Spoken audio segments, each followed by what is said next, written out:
the other day I was on YouTube and I came across a video by a channel called Modern Girls where they made a video on the new Jane Austen adaptation, Persuasion, that was being released on Netflix this year. I was intrigued by this video because I had no idea that this movie was being made at all. I am a fan of Jane Austen and I love Pride and Prejudice with Keira Knightley and Sense and Sensibility with Emma Thompson, and I read Emma, the book, my senior year of high school. Throughout this Persuasion experience, I have been doing a lot of research from other YouTubers about this book, and let me tell you, people are so freaking upset about this movie. I have seen some other videos of other content creators where they made extremely thorough responses to this movie, even channels completely dedicated to Jane Austen, which are very good, and I actually learned a lot from them. I also watched the movie myself and had my mom watch it, who is not a Jane Austen fan at all. We both agreed that the movie was terrible. When you watch a Jane Austen movie adaptation, you kind of know what to expect. Even if you've never read a Jane Austen book, you know the vibes. You kind of get like a sense of the storyline. I also have never read Persuasion, but with the knowledge that I do know, I knew what to expect when going into this movie. I felt like this movie had so much potential, but they completely blew it. I am a full believer that you do not have to be a Jane Austen connoisseur to enjoy a Jane Austen adaptation, or even have read a single Jane Austen book, but this is just my personal opinion. Also, spoilers ahead if you want to watch the movie for yourself. Let's give it the benefit of the doubt and talk about the things that I did like.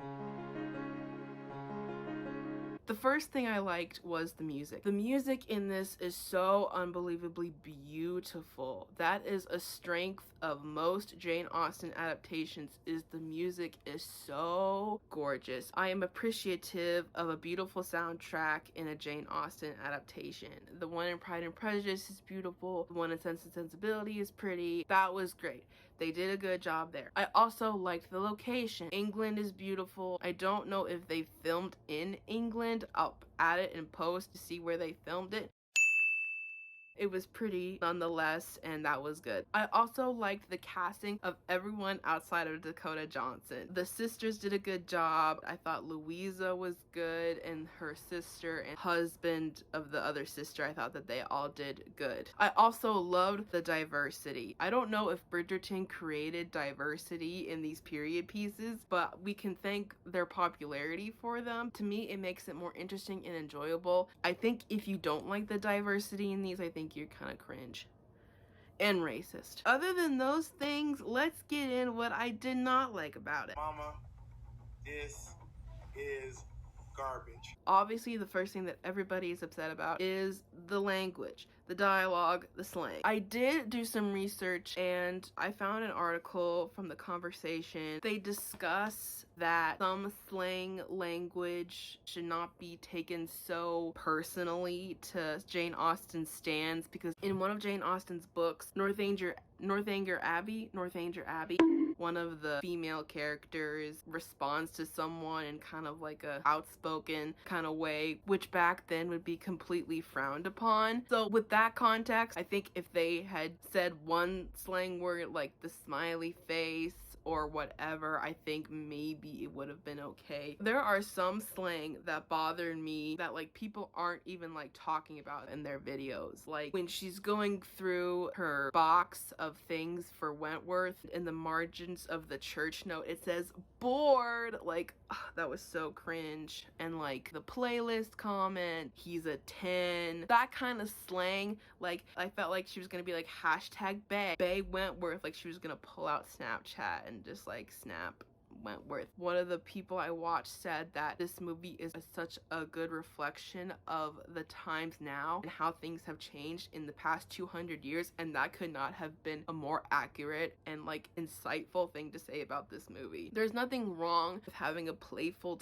tone, but we're not morons. Also, when she said stuff at the table, I about died. Do you rehearse this stuff while I'm sleeping? Absolutely not. I also thought Anne's character was completely awful. In other Jane Austen videos talking about this movie, they discussed how like for the time period Anne should not be acting like this, but I think in general 27-year-olds now, I don't think, even act this immature. She also just seemed like an asshole, and the dialogue did not line up with her behavior. Like when Wentworth was talking to her at the beach and he was like, if things were different, you could be an admiral. I was like, if she was an admiral at sea, they all would have died and the ship would have drowned. Wentworth also said that Anne is great in helpful situations. You're always best in an emergency.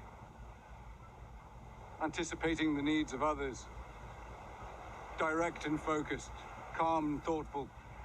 Equipped with more intelligence than does you good. But the 2 times that someone was needing of help, like the kid that broke his arm and Louisa who bonked her head, Anne was like, call for help. And like, I don't know if I read too much into this, but I felt like the scene when the kid fell out of the tree and hurt his arm, before that, Louisa and her were having the conversation about Wentworth at dinner, and she almost seemed like disappointed, like, I have to take care of this kid and not talk to Wentworth. But I don't know if I misinterpreted that and I was just misreading her face. Maybe she was just like concerned, like, oh no. I also didn't understand why she had a bunny rabbit with her. In English, things represent other things. In my head, I was like, the bunny represents softness. They should have at least introduced it as a pet or put some creativity into it, but she was just like randomly holding a bunny. Also, like, her behavior towards Wentworth, especially in the beginning, it felt like she was just like a crazy ex-girlfriend, or like she seemed more like a 16-year-old trapped inside a 27-year-old's body. I think the only people that could probably relate to this is like 12-year-old girls. I would recommend this movie to 5-year-olds and 12-year-old girls. The biggest disappointment of this was the romance completely sucked. The whole reason why I like Jane Austen, at least, is the romance, okay? And that's also why I love Bridgerton. And they completely blew the romance too. It felt like untoasted white bread and like unsalted butter. There was no chemistry. It was not it. The comedy in this movie is so stupid. I literally had a physical reaction to like the comedic relief in this movie. Oh look, Anne squatting down to take a piss in front of a tree. I do not understand. I did not laugh, I think maybe once. Or like the joke of like, haha, get it? Because the Viscountess is old. Get it? Because they're old. Like, it was just like, it wasn't funny at all. It felt very childish. It just felt so weird. Also tying into that was the poor timing in this movie. Even if you aren't a Jane Austen fan, you should go into a movie and be like, okay, that was good. This movie is just so bad in so many ways. It would be like a very serious scene, and then it would like automatically cut to like some like dopey music, like do do do do do do do do, and then some like weird line. I have not read Persuasion, but from what I've seen, you feel bad for Anne because her family's so mean to her, but like in this, it almost felt justified. Like, yeah, I wouldn't want to fucking talk to Anne. She's weird. The dialogue, like I said before, was just so bad. In general, you should show not tell. When, I forget her name, I'm sorry, but when Anne talks to that woman in her bedroom in the beginning and he's like, that ship has sailed, it was like, is this Wattpad? What is going on? I think the thing that bothered me the most in this movie was the casualness of it. When they sat at the table, not just Anne, like, I forget the sister's name, like when they were like, how's your food? Like leaning back and like drinking, I was like, what? It felt so Americanized. Also, of course, Anne yelling out a window, drunk. That made me collapse and everyone was just fine with it. Anne's juvenileness is just so strange in this movie. I'm also not an expert in the Regency era, but I felt like there were times when Dakota Johnson's hair was in a bun. I was like, that's a messy bun. Also, her wearing a beret, that was giving like Emily in Paris.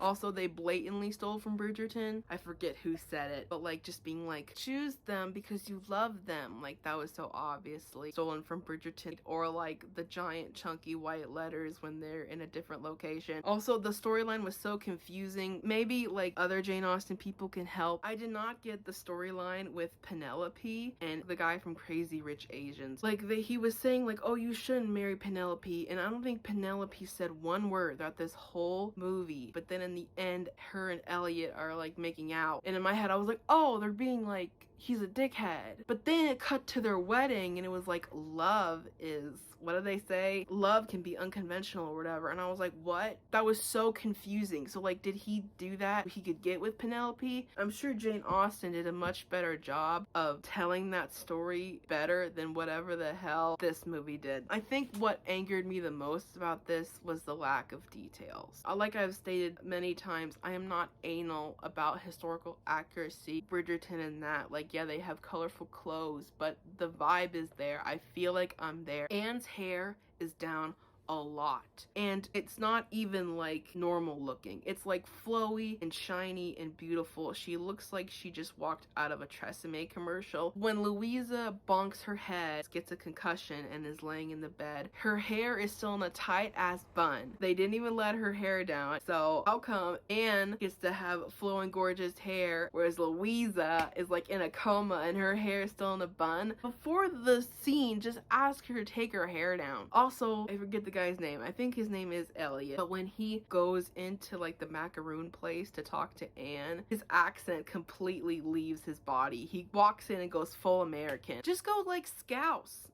Even if you like can't hold like the accent, just like act like you're from Liverpool. I also thought that Dakota Johnson's casting was just not a good choice. I actually really like Dakota Johnson. She seems like a very cool, normal person, especially in Hollywood. And I think she actually is a good actress. I think with this role, it didn't fit well. I think the only thing that worked for her was the accent. I also did not like the Ferris Bueller talking into the camera part. My mom said that I think it could have worked if she was alone and not with a group of other people, but I didn't like it in general. I think what made me the most uncomfortable is the scene where she's reading the letter that Wentworth wrote her and she's looking up at the camera crying while reading it. It felt so weird and it completely demolished all of the romance and all of the feelings built up in that letter. It just felt like a dumb high school story dressed up as a Jane Austen movie. This movie just didn't know what it wanted to be. It had all the potential, but they just were either kind of lazy about it or didn't even know what to do with it. I think they should have gone full Clueless and just made it a modern Persuasion. My mom even made a comment that was like, if you were in the other room of your house and this was playing on your TV and you had no idea what it was, you would have thought that it was set in like 2020, but then you walk in and it's like, oh, it's 1814. Jane Austen adaptation can be digestible and enjoyable for all people, and it does not have to resort to this because they don't trust Jane Austen's writing or they want to appeal to a younger audience. Like, it can be done. I'm not making this video to send any hate. I just thought it'd be a lot of fun to make. So that's my concluding thoughts. If you are interested in it, I would highly recommend to watch it yourself and form your own opinion. That's all I have to say. So I'll talk to you guys later. Bye.